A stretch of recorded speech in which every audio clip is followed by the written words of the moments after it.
Man, Durk'S lawyers said, listen, we gonna find out everything about you. We gonna find out where you went to elementary school, middle school, high school, college. Who confirmed this? Who confirmed that? I have never seen anything like this. And if you have, bruh, you gotta be a lawyer because check this out. What you have here is going to be interesting, right? We're just going to get into it. You already know it's about Durk. It says motion to dismiss the indictment and to disqualify based on the unlawful designation of Bilal Essayli as United States Attorney for the Central District of California. Bro, how in the hell did they find this out? What do you mean? So it says defendant Banks through his attorneys, Drew Finland, Marissa Goldberg, Jonathan Berryman, Christian O'Connell, hereby moves this court to dismiss the instant indictment against him due to the unlawful designation of Bilal Essayli as the United States Attorney for the Central District of California. The unlawful appropriation of funding to the office he purports to lead to disqualify Mr. Essayli and any attorneys working under his supervision or paid with funds he has been wrongfully delegated to manage from participating in criminal prosecutions in this district. The motion is based on the attached memorandum, the files and records in this case, in any other such evidence or argument that the court may permit. Arguments raised herein largely mirror those raised in United States versus Ishmael Garcia. I don't know nothing about this or the Jaime Ramirez or the United States versus Ronnie Rojas. I don't know anything about any of this, but golly, I wish we were more of a law channel because I would love to be able to read these. Those arguments are incorporated here by reference. Basically, they're going to come out and say whatever they want to say. I don't know why the hell they're doing that part, but whatever the hell. Bruh, hold on, y'all. Read aloud. Hell no.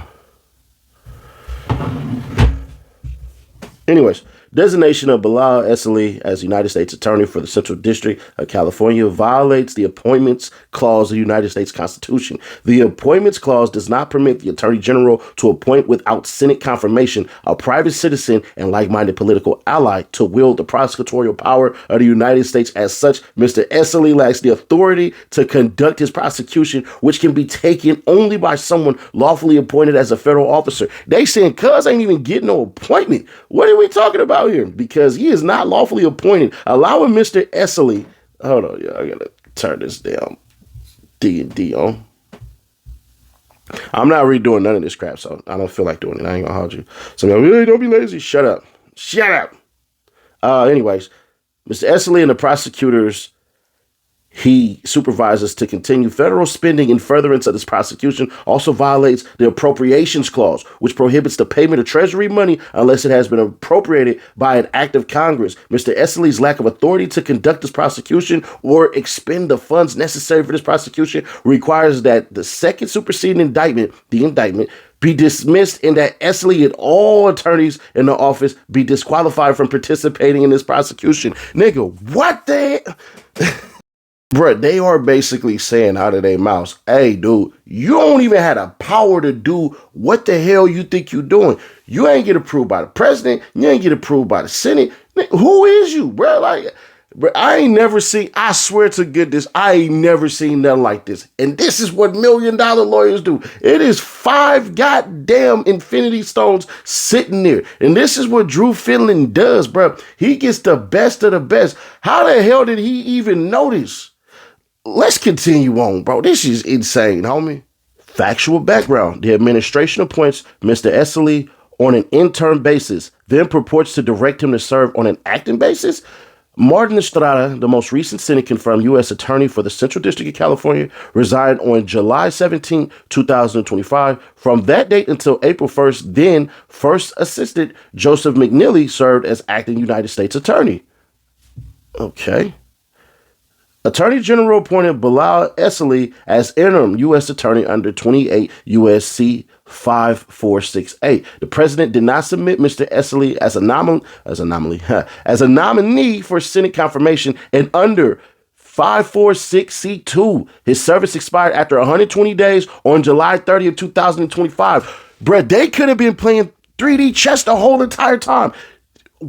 I'll explain it in just a moment. Public reports indicated that the judges of this district declined to make an appointment under 546D, but there was no order or announcement. With similar expiration dates looming in this and at least 4 other judicial districts, Mr. Essayli disclosed in an interview that his service might continue. We got some tricks up our sleeves. Essayli political allies then began to describe him as the acting United States attorney. This was in fact a trick because it circumvented limitations that Congress has imposed on temporary service in important federal offices like United States attorney. The trick involved a 4-step maneuver that commenced on July 29th, the day before the expiration of Essayli's 120-day term limit. Y'all know limit mean you can't do no more. First, the Attorney General appointed Mr. Essayli as a special attorney, citing the authority vested in the Attorney General by law, including 28 U.S.C. 509, 510, and 515.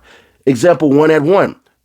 Second, the Attorney General appointed Mr. Essayli as First Assistant United States Attorney for Central District of California, effective upon his resignation as United States Attorney. They saying, bruh, you weren't even supposed to be here. Third, Mr. Essayli purported to resign my position as interim United States Attorney for the Central District of California, yet in the very next and only other sentence of his resignation letter, he announced that he looks forward to continuing to lead the United States office for the Central District of California. Fourth, the Attorney General ordered that as First Assistant, Mr. Essayli will have authority to serve as acting United States Attorney upon a vacancy, and that office subject to conditions and limitations of Federal Vacancy Reform Act of 1999. Illegal background.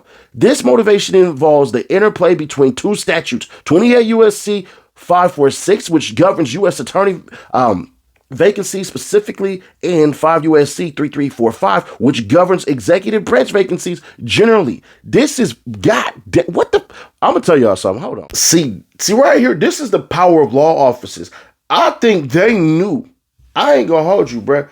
I think that Drew Finland and his whole entire team knew this fool wasn't supposed to be up there. So they played coy, deaf, and dumb and was like, yeah, we're going to get this kicked all the way to January. This could have been 4D chess, bro. What I mean is this. They knew, reading this fool's writings and how he operates and all this crap, that he ain't going to want to let go of that power, brother. He going to want to go ahead and keep that one, player. Man, listen, if we let him do this, we can get him booted and we can work at getting the whole entire thing thrown. If this technically happened, I want to see how the United States Attorney Office is going to answer this. Now, they probably going to have some special laws and all this crap and examples of certain things like this happening. But, homie, if this is true, they're saying he never had the power to do this. So what the hell are you doing here? It's genius. It's flat out genius. And if people still don't get what's going on, it's like this. You got a principal, right? And that principal is supposed to look over everything. That principal happens to be the president. But also at that same time of the damn president, what ends up happening, bruh? The president also has other individuals, right? And we're just going to say the teachers. We're going to let the teachers say who can and can't get in with the rest of the teachers. So a substitute teacher comes up. Everybody likes the substitute teacher. They say, all right, sub, you can stay in for 120 days. Substitute teacher say, all right, cool.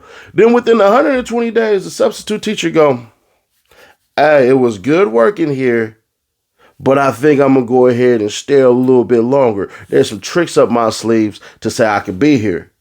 Well, somebody, we say a student, basically said, hey, my grades shouldn't count for the rest of the year from you because, hey, you ain't even supposed to be the teacher here no more. I know it's boring, and I'm hopefully trying to make this sound fascinating to y'all. If y'all can hit that like button right now and win one of these for free, comment your thoughts so far, and let's get on with the rest of this video. This is effing insane. We still got a lot more to do, but we're going to break this up into multiple videos. Let's roll it. Appointment by Attorney General or District Court. Section 541 establishes the position of United States Attorney. This section sets the default rule that United States Attorney must receive presidential appointment and Senate confirmation, commonly referred to as PAS position. Specifically, under subsection A, the president shall appoint by and with the advice and consent of the United States Senate and a United States attorney for each judicial district. Section 546 covers United States attorney vacancies. The statute allows for the Attorney General to make an interim appointment under subsection 8. The Attorney General may appoint a United States attorney for the district in which the office of United States attorney is vacant. Individuals serving as interim United States attorneys are fully empowered United States attorneys, as opposed to subordinates assuming the role of acting United States attorney. United States versus Grant. Then you have overruled on grounds by United States versus W.R. Grace. The Attorney General's 546A appointed authority is time limited. Under subsection C, an interim United States attorney may serve no later than 120 days after appointment by the United States Attorney General. This 120-day limit was added to the statute in 2007, preserving United States Attorney Independence Act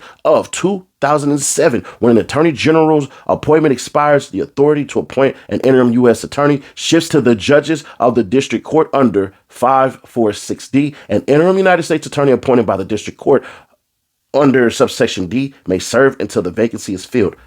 But see that right there, that's gonna get y'all in trouble. That last little thing right there, until the vacancy is filled. But they're probably gonna sit up here and say, well, they never put him in position, so he shouldn't have been there anyways. We should have filled it. I would assume that's what you would have had to say that. The Federal Vacancies Reform Act deals with the executive branch vacancies more generally to impose its own limits on the duration and duties of acting federal service.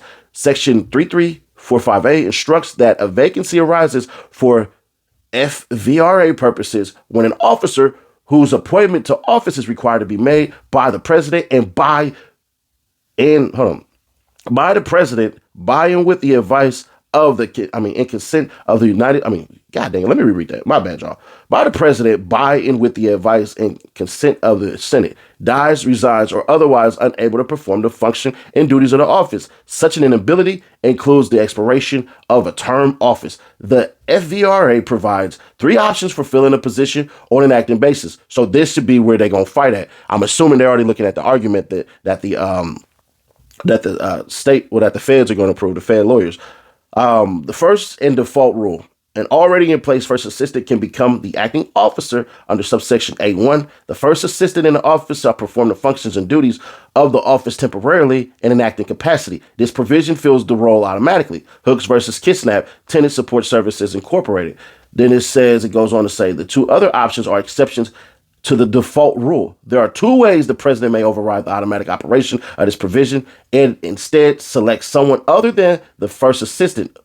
Under subsection A2, the president and only the president can select another individual as acting officer. If that other individual is already serving in another office that requires appointment and confirmation under subsection A3, the president and only the president can select another senior government leader.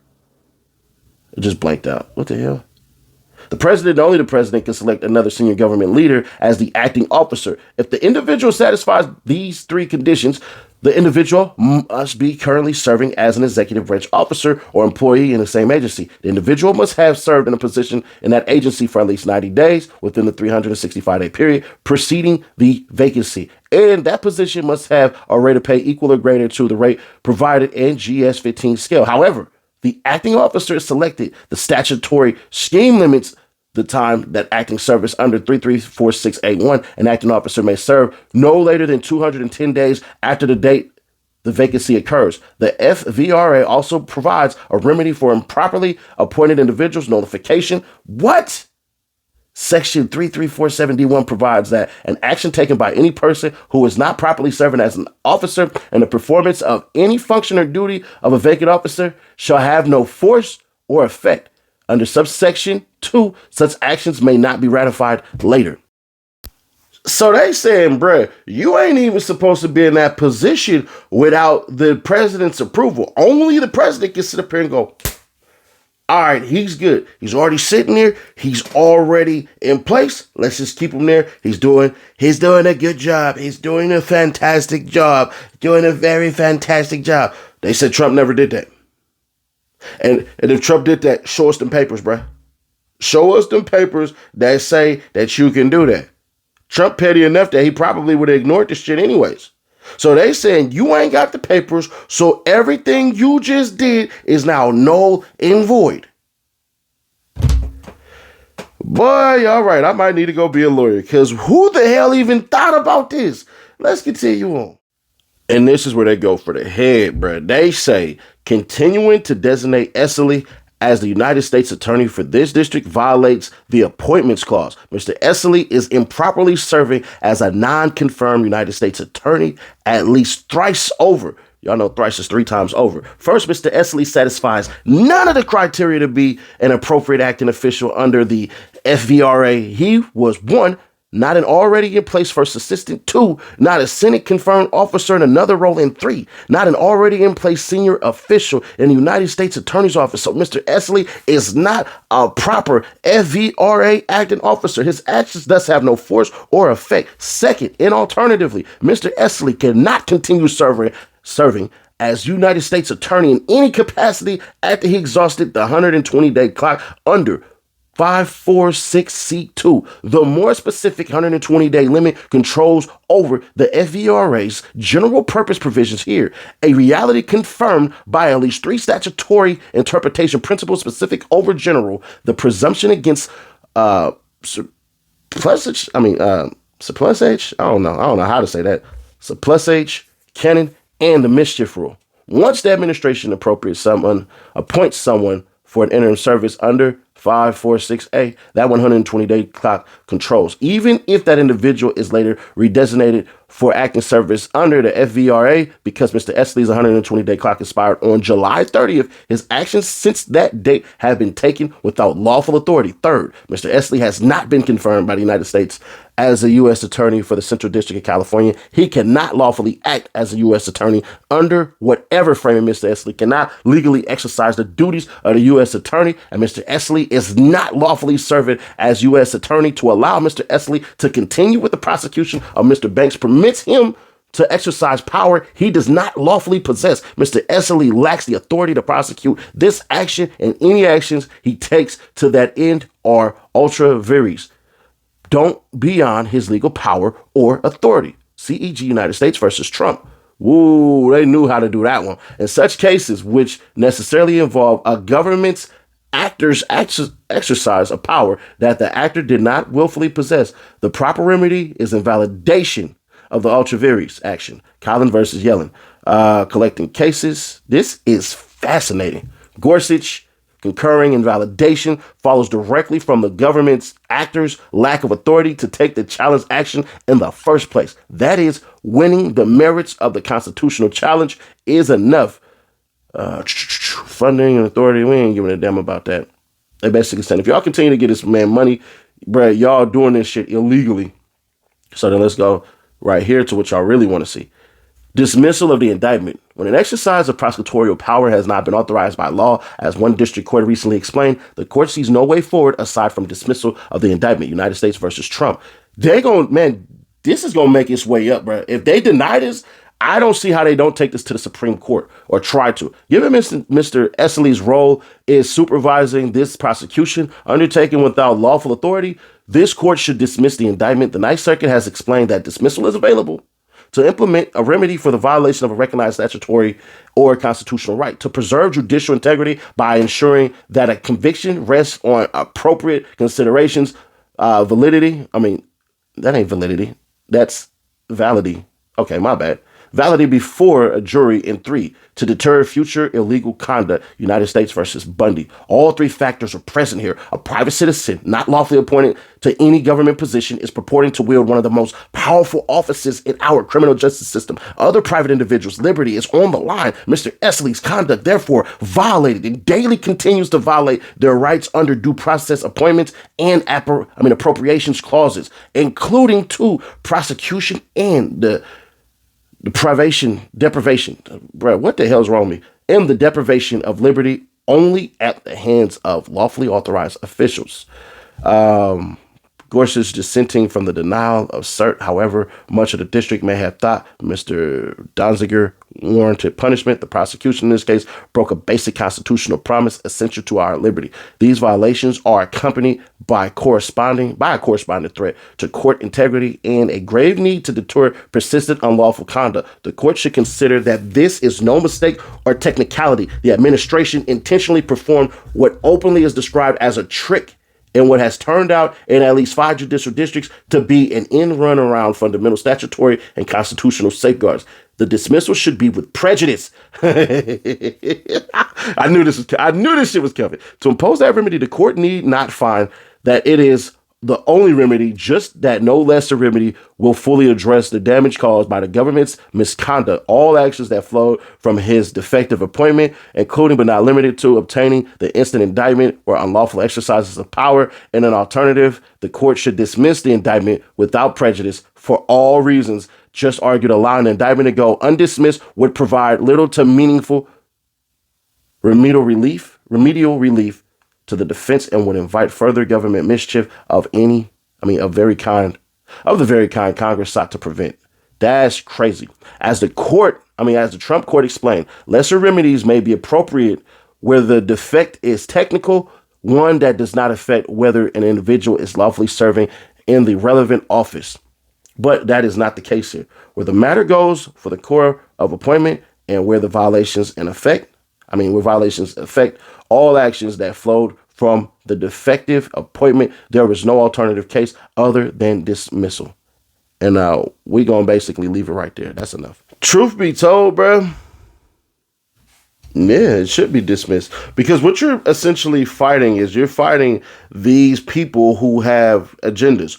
I don't care whether you like Trump, you love Trump, you hate Trump, you despise Trump, or anything of that nature, bro. You had to know that they're basically saying, y'all put on this damn judge and he shouldn't even be here. But even if it does get dropped, which I think they're going to have some type of trick up their sleeve, if it does get dropped, it's just only going to be picked up by the California courts. They've provided a whole entire blueprint that they can absolutely use to go ahead and still hold and detain Lil Durk. Now, Durk would more than likely probably get bail, but there's no way that they just drop this case. And then they go, oh, well, the feds can't prosecute it. So, yeah, no. Even if they do, dual sovereignty exists, which means basically feds won't do it, we'll do it, stay to do it. That's how that goes. So I ain't gonna hold you, it's very, very interesting, but will it work? I have no idea, because technically it should work. Technically, if everything that they're saying, and we'll take them at their word, if everything they are saying is true, they played 4D chess and knew it the whole entire time. Or they didn't know it because of the July 30th thing, because they were supposed to go to trial sometime this month earlier, or within like a week or something like that anyways. But this is fascinating. If this don't get your mind racing, I don't know what will. And y'all know I'm the hood lawyer. It is what it is, man. But I'll catch y'all the next one. We got a lot of Durk content dropping, because they try to say OTFDD basically threw Lil Durk up under the bus. But I'm going to clear up exactly what the hell happened. If you want to win one of these, comment your thoughts right now. Or just say, man, give me that PlayStation and give me that Xbox. Either or works just fine. Subscribe, turn on bell to notify, share to keep your people at work, and click right here to find out how in the hell Durk already has another dismissal based off of stuff that they ain't doing. We gonna go ahead and catch you on that one, and I'll catch you in a minute. If you don't want to hit that, hit the playlist right here, and all the videos will run, especially the new ones that drop.